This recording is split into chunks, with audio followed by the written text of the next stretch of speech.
Welcome to season 4, The Myth Breakers. Today we have a lovely guest, Mrs. Bindu Das. Welcome to the show, ma'am.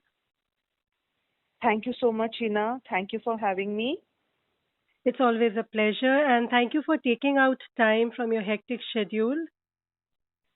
And It's my pleasure. It's for a good cause, and I'm all for it. thank you. So, if you could just share a little about yourself to our listeners. Okay. My name is Bindu Das, and I'm a teacher by profession. And I've been teaching for the past 17 years, and I have two children. Both are now working and independent, and I have my uh, supportive parents who live close by. So this is all about me. Okay, and if you could share what you have gone through. Yeah, sure. Life was actually pretty normal. I was leading a very normal life until last year. So in February, towards the end of the month, I was diagnosed with stage 2 breast cancer. So it was like I was absolutely devastated, you know, because it's quite a scary thing to be diagnosed with something like this. And I was quite scared even to get the biopsy done. But then I took each day and just my family and supported me, and they encouraged me that you have to get your biopsy done in order to get the best treatment. So with you know with a heavy heart and all, I went to the hospital. I got the biopsy done, and yeah, it was malignant. So the doctor was very good, very reassuring, and an excellent person in his field. So that was very reassuring for me that I've got the best doctor on the planet. So then I just handed myself over to the doctor, and I had complete faith in him. And my surgery was done immediately on the 3rd of March, and then I was sent home to recover.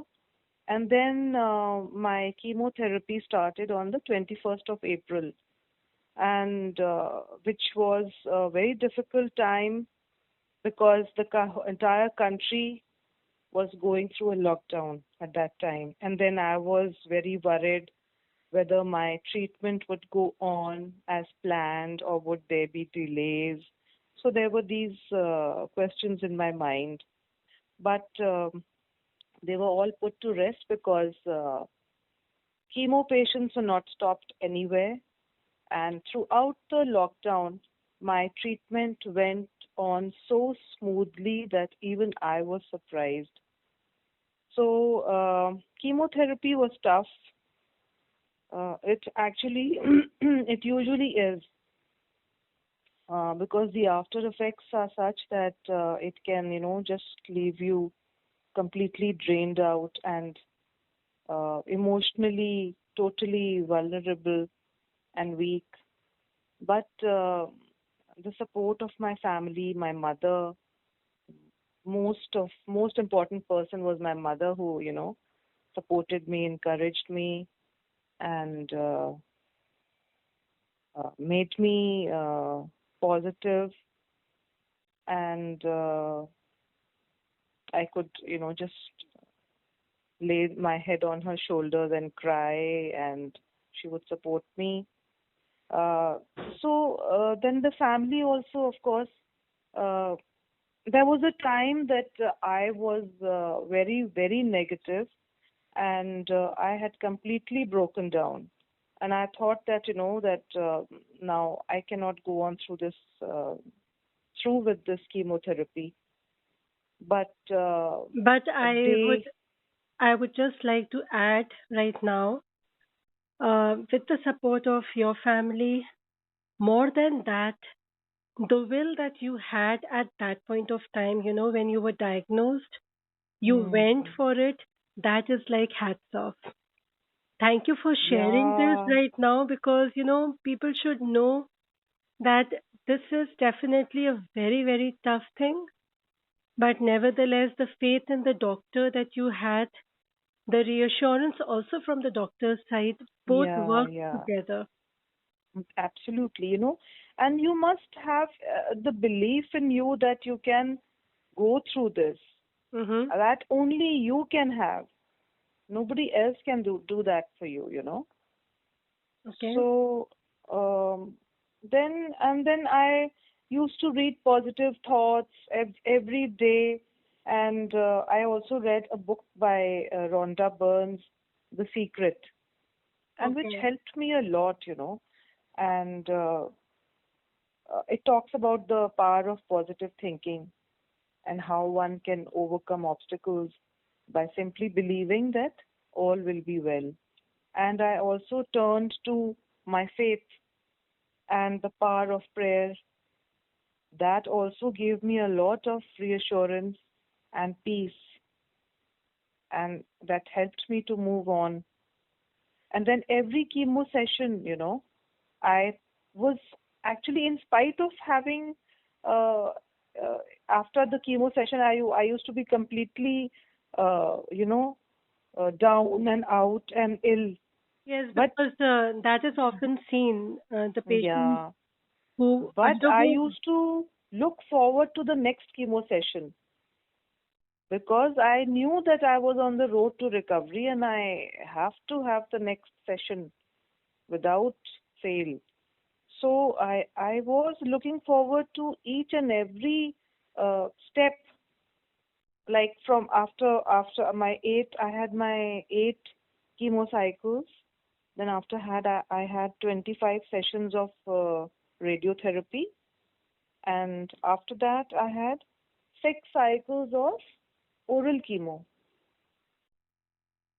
And during this time of oral chemo, I joined my work also. And it was a scary time because then COVID was also on, and then you had to be very careful.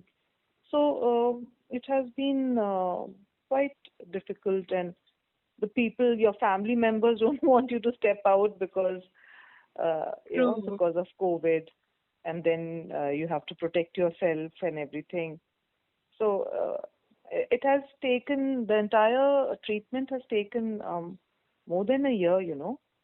But now, thankfully, I'm out of it now and leading a very normal life and doing very normal things. So, which make me quite happy with myself. So, It most important is you have to be positive and take each day as it comes. That is the magical line, that my mother used to tell me, take each day as it comes. So that has helped me a lot. that is very true, and I totally agree upon what your mom has said. That take each day as it comes. But tell Yeah. me, during when you were diagnosed, or during the process of getting the chemo and the other medical, facilities that you had, Hmm. what are the type of questions that you would have preferred people not to ask? Because see, from a layperson, Hmm. like people are not aware, okay, this thing can, pull that person down or can affect that person emotionally. Because right now the vulnerability is so high, and Hmm. that anything can trigger to negativity easily. No, no, no, no, nothing like that. I was absolutely free to talk about it anytime because I had accepted it and I was willing to share it with anyone. So I did not experience this at all. Okay, so it's like one should accept whatever the medical condition is. That is the first thing. Yeah, because absolutely that will only help you to, move forward and uh, towards the road on the road to recovery. So it Because was not. I mean, I didn't have to face this. Okay. at all. That's wonderful because I know people that, they don't share their medical ailment so freely or talk about it also. So, Actually. but then it's really nice that you had a very good support system. And any special Mm. message you would like to share with the people? Um, I should, actually, the thing is that um, once you are diagnosed with something like this, all I can say that it can look very daunting at first, but you have to have faith in yourself and your doctors, and you can be conquerors. And the strength within you is greater than any storm, I can say that. So you have to be strong. Absolutely. And I'm sure when they listen to you, they will, try to absorb the strength from your words too. And since acceptance is the first stage for any Yes, recovery process, absolutely. and they will absorb that. Yeah. So, how do you cope? Do you still have any low moments right now if you reflect back? No, none at all. I have been very proud of myself Amazing. and my family, my friends. They have all been very supportive, and everybody has prayed for me. And no regrets or sad moments at all. That's great. So, it's like one should share, especially within the family itself, because together prayers do Yeah, work, yes, they and do that's the best work. they can do. Yeah, yeah. And sharing with others also. I have no qualms in sharing my story with anybody. Uh, None at all. That's why I appreciate your presence right now. Thank you so much. That's wonderful. Before we wind up, ma'am, if you have anything else to share or any bite that you would like to, any experience through chemo, you must have met other people, something. Yes, yes. Talking to people going through the same process gives you strength. Like I used to talk to ladies in the hospital who were going through the same process. That gives you a lot of strength. Like you are bound together by your chemo sessions. Uh, so that's, and I listen to a lot of people on YouTube videos, uh, people who have gone through similar things, like how should you expect hair loss, how to take it. Some people take it very badly, hair loss, and they can't show their bald head to anybody. And I had no problem with that. I really enjoyed my bald head, and in fact, I got many compliments for it also. And I absolutely had, I didn't want to hide it. I wanted to flaunt it because Because you were a brave soul. so every stage I have I can't really say enjoyed, but I have uh, how to put it. You Each sailed stage through has it. been memorable, Hmm. and this is what I am. That's all I can say. That's lovely because what I can say before I wrap up, it's like when you engage with people undergoing similar medical, treatment, then it's Yes, like you find the inspiration within yourself in that, true, let's say, the peer group for that true, matter, true, true, true. and that will give the strength Yeah, which will sail you through each step yeah, towards yes, recovery. yeah, yeah, correct.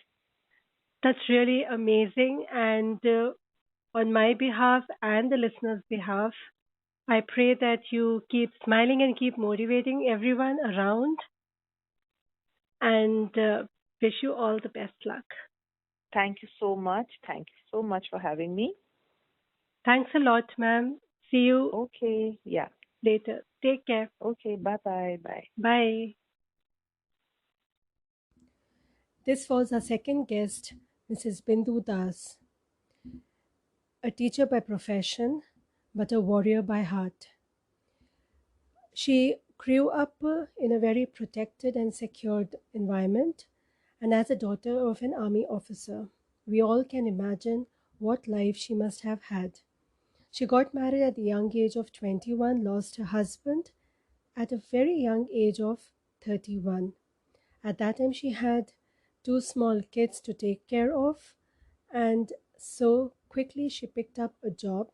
And with all the emotional support she had, she managed everything quite well. As we all are aware that now her kids are grown up and are independent, but life had something else waiting for her. Last year, she was then diagnosed by cancer, which caught her off guard, and at a very young age of 53, life changed. With cancer, she realized that one should appreciate life and value it, and live each day as it comes. As we have listened to her, that how she believed in the power of faith and prayers, and the support system she had, the value and trust that she had in the doctors and her parents, always encouraging her for the brighter side in life, to believe in the brighter side in life. With that, we all can now understand that cancer can be lethal, yet the willpower always surpasses things at time. It acts like a magical potion. Mrs. Das always believed that strength within you is greater than any storm. So, with that note, I end the episode for the day. Hope to see you in the next episode. Till then, take care and be safe. Bye.